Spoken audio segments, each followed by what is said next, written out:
Show big मेहमान में स्वागत है आपका। 92.7 बिग एफएम सुन रहे हैं आप। मैं हूं गौरव और बिग मेहमान में जैसा कि मैंने आपसे कहा था कि अपने उदयपुर की एक हस्ती से आज भी आपको रूबरू में करवाऊंगा, उनसे मुलाकात करवाऊंगा। तो उससे पहले मैं एक बात कहना चाहूँगा कि हम सभी काम करते हैं, हम सभी जॉब करते हैं, हम करते हैं अपने लिए। हम जॉब करते हैं अपने घर में, देश विदेश में, सिर्फ स्वार्थ भाव लेकर कि हमारा परिवार खुश रहे। लेकिन इस दुनिया में, इस समाज में ऐसी भी बहुत हस्तियां हैं जो काम करते हैं समाज के लिए, जो जीते हैं दूसरों के लिए। निस्वार्थ भाव से वो सेवा धर्म में लगे रहते हैं। और ऐसा ही एक नाम, मैं एक एनजीओ अगर इसे कहूँ तो कुछ गलत नहीं होगा, नारायण सेवा संस्थान है और इसके कर्ता धर्ता, और अगर मैं फैक्टफुली बोलूं तो नारायण सेवा संस्थान के अध्यक्ष प्रशांत अग्रवाल जी आज हमारे बिग मेहमान हैं, जो कि हमारे साथ हैं। सर नमस्कार। नमस्कार जी, थैंक यू। बिग एफएम में आपने मुझे इनवाइट किया, मैं तहे दिल से आपका शुक्रिया अदा करता हूं। सब लिसनर्स को भी धन्यवाद देता हूं कि आप सुन रहे हैं मुझे। तो सर मैं आपसे अब सवाल करूंगा, एजुकेशनल बैकग्राउंड से आपके शुरुआत करते हुए मैं जानना चाहूँगा। जी देखिए गौरव जी, मैं एजुकेशन में इतना अच्छा नहीं रहा।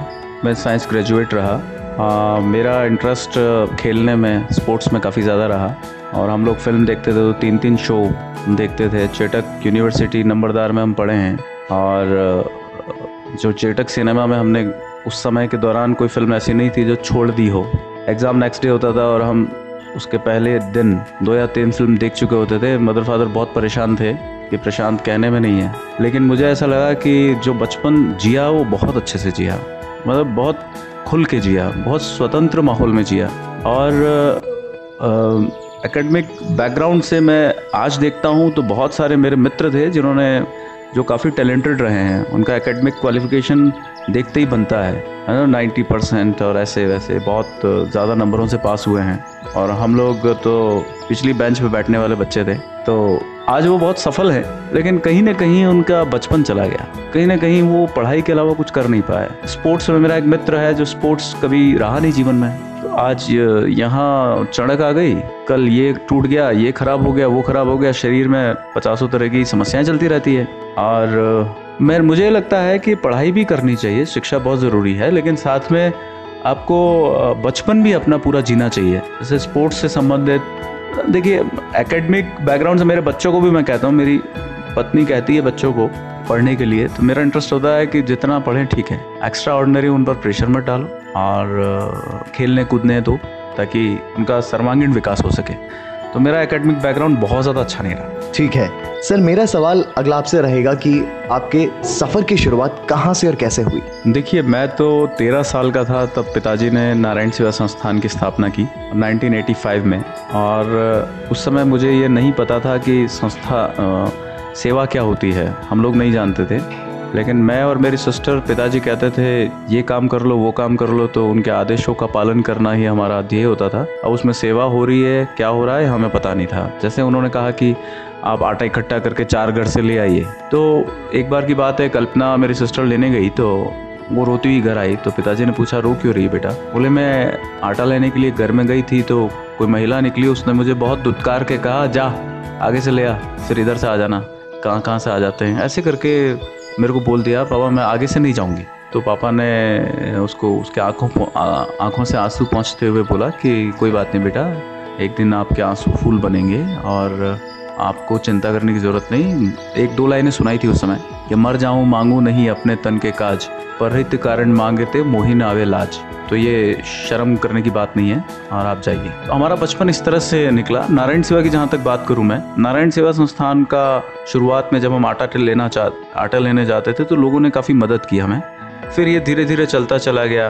87 में बहुत बड़ा अकाल पड़ा। इस अकाल के दिनों में लोग अपने जानवरों को मार के खाने लगे और दाने दाने को लोग मोहताज हो गए। तो हमने फिर गाँवों में निःशुल्क शिक्षा, चिकित्सा व असहाय सहायता शिविर लगाने शुरू किए। फिर 92 या 93 में ऐसा लगा कि 20 बच्चे वहाँ उस गांव के ऐसे हैं जो पोलियो की बीमारी से ग्रसित हैं। उन बच्चों को हमने बॉम्बे के डॉक्टर प्रशम भाई शाह है, उनसे ऑपरेट कराया।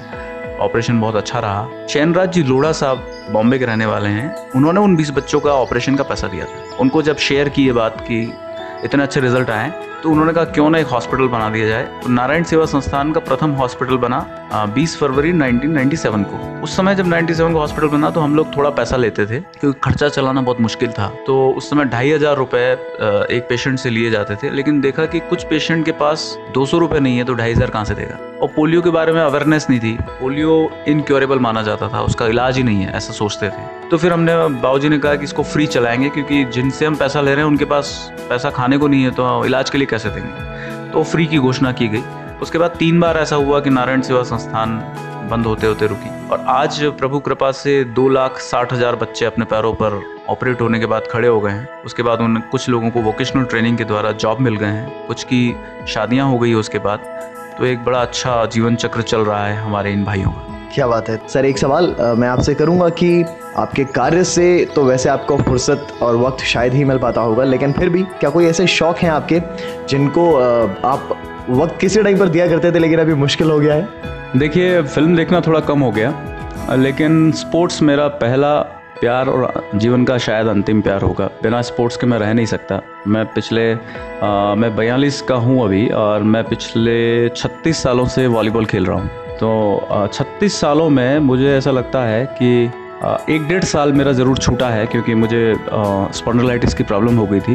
और बाकी के दिनों में मुझे लगता है 36 दिन भी मैंने नहीं छोड़े। ऐसा कभी हुआ नहीं जब मैं वॉलीबॉल नहीं खेला हूँ। तो मेरा स्पोर्ट्स पहला लगाव है। और उसके बाद हम टीटी खेलते हैं, वॉलीबॉल और टीटी दोनों में 2 घंटे प्रतिदिन इसके लिए देता हूँ। मेरा जीवन में सबसे ज़्यादा इंटरेस्टिंग कोई फील्ड है तो स्पोर्ट्स ही है। क्या बात है। शायद जनता को ये पहली बार जानने को मिला होगा कि प्रशांत अग्रवाल जी स्पोर्ट्स को लेकर इतने ज़्यादा पैशनेट हैं। अच्छा, साथ ही मैं जानना चाहूँगा आपके रोल मॉडल जीवन में कौन रहे हैं? मेरे रोल मॉडल देखा जाए तो मेरे फादर रहे हैं। मैंने मेरे फादर को ही देख के ये समझा है, जाना है कि औरों की निंदा नहीं करनी चाहिए, किसी के दोष नहीं देखने चाहिए, गुण ग्राहक होना चाहिए और सबको प्रेम से गले लगाना चाहिए, स्नेह और आत्मीयता भरा वातावरण होना चाहिए, परिवार को प्राथमिकता ज़रूर देनी चाहिए। और मेरे जो ऐसे देखा जाए तो मेरे गुरु भी वही हैं, मेरे पिताजी, और मेरे इंस्पिरेशन भी वही हैं। लेकिन अगर मैं फिल्मी इंडस्ट्री में बताऊँ आपको जिनसे मैं बहुत प्रभावित हूँ तो वो है अमिताभ बच्चन जी। और मुझे सबसे ज़्यादा हीरोइन पसंद आई, एक्ट्रेस पसंद आती है, वो मुमताज़ पसंद आती है। तो इस तरह से दोनों ही किरदार का मैंने आपको बताया और मेरे इंस्पिरेशन मैंने आपको शेयर किया। जी सर, मैं आपसे अब सवाल करने वाला हूँ। हर किसी के जीवन में उतार चढ़ाव होते हैं, हाई पॉइंट्स लो पॉइंट्स आते हैं। आपकी लाइफ के हाई पॉइंट्स और लो पॉइंट्स कौन से रहे हैं? मेरे जीवन का गौरव जी हाई पॉइंट्स ये रहा है कि जब मेरी एजुकेशन समाप्त हो गई, जो उस समय मुझे खुशी थी उसका मैं बयान नहीं कर सकता क्योंकि मुझे पढ़ना नहीं पड़ेगा। ये बहुत बड़ा अचीवमेंट था।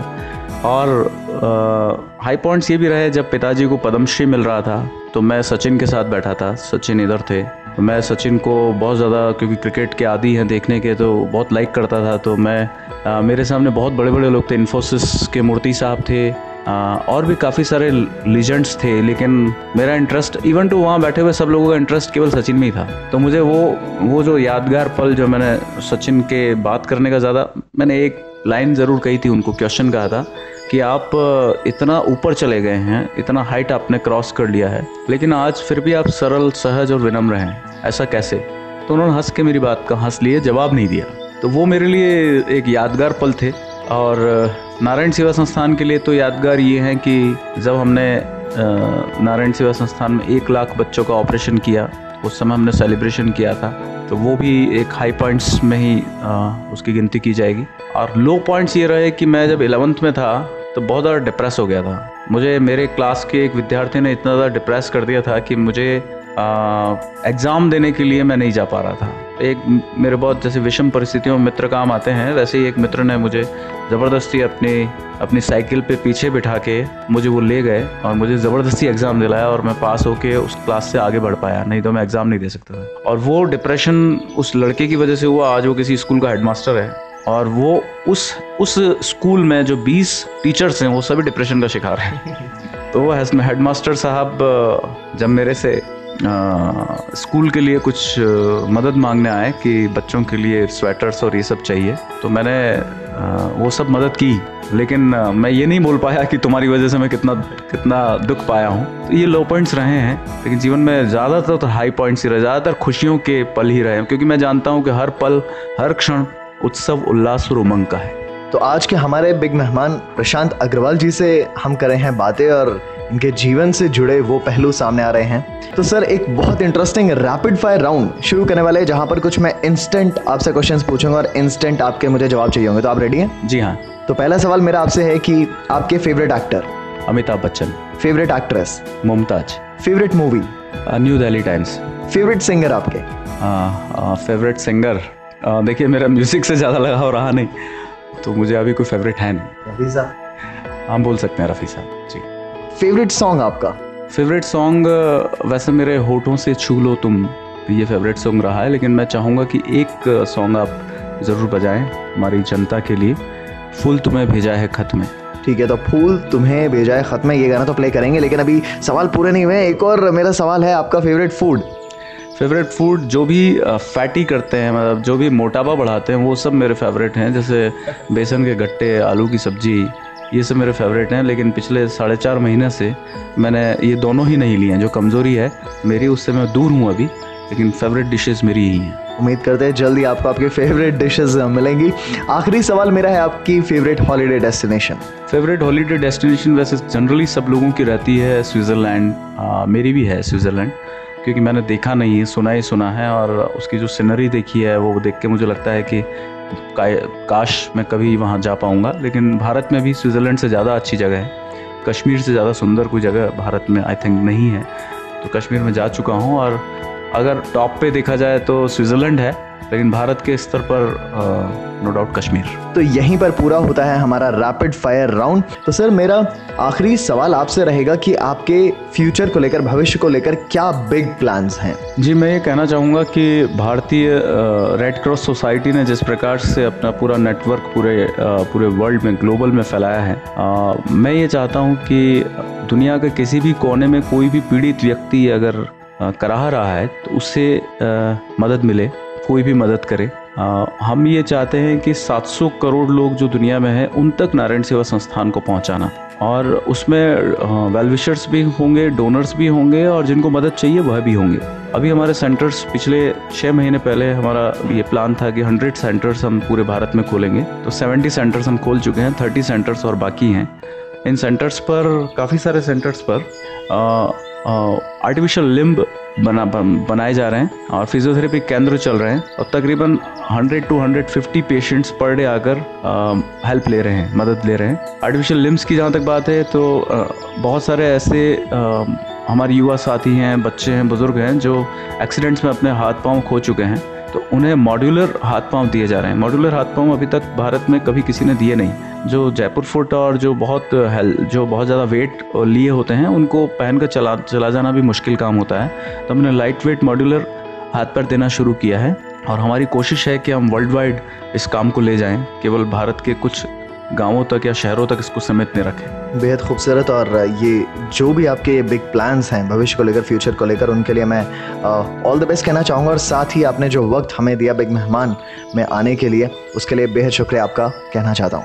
बहुत धन्यवाद 92.7 बिग FM को, पूरी टीम को, और आपका 17 सितंबर को 8 वर्ष उदयपुर में पूरे हुए हैं। आपने सेलिब्रेट किया है सेवा परमोधम ट्रस्ट के बच्चों के साथ, अपना घर के बच्चों के साथ जो ऑर्फन हैं, और आपने उनको बहुत अच्छे से मिठाई खिलाई है, बहुत सारे स्नैक्स दिए हैं, बहुत सारे गेम्स खेले हैं, और आपने उन बच्चों को बहुत खुशियाँ दी है। उनके चेहरे पर, मासूम चेहरों पर बहुत किलकारियाँ, तो ये कहूँगा कि बहुत छोटे बच्चे होते हैं उनकी होती है, लेकिन ऐसी किलकारियाँ मुझे इन थोड़े से बड़े बच्चों के चेहरों पर भी दिख रही थी। और इसी प्रकार से आप अपने हर खुशी को ऐसे ही बच्चों के साथ सेलिब्रेट करें, ये मेरी विश है। और पुनः 92.7 बिग FM की पूरी टीम को और गौरव जी आपको हृदय से बहुत धन्यवाद।